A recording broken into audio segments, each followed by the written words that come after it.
व्यावसायिक इमारतीमध्ये इंटरनेट वापरासाठी टाकलेल्या केबल चोरून नेल्याचा प्रकार अंबरनाथमध्ये समोर आलाय. अंबरनाथच्या ग्लोब बिझनेस पार्कमध्ये इंटरनेट व्यावसायिक डुंपा हा रेलिबल इंटरनेट सर्व्हिस नावानं अवैधरित्या इंटरनेट सेवा देण्याचं काम करतोय.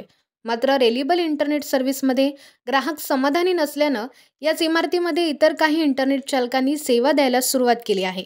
याचाच राग मनात ठेवून डुंपा याच्या काही सहकाऱ्यांनी सोमवारी रात्रीच्या सुमारास इमारतीमध्ये शिरून इंटरनेट सेवेसाठी लागणाऱ्या केबल कापून त्यासोबत इतर काही साहित्य चोरून पोबारा केला.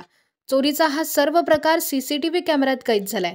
इमारतीमधील केबल चोरीला गेल्यानं सकाळी अनेक ग्राहकांना त्याचा मनस्ताप सहन करावा लागला.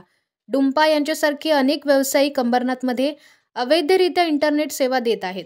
शहरातील बहुतांशी इंटरनेट व्यावसायिकांकडे इंटरनेट सेवा पुरवण्यासाठी लागणारे ISP लायसन्स आणि GST परतावा नंबर नसून ते शासनाच्या लाखो रुपयांच्या महसुलाची चोरी करत आहेत.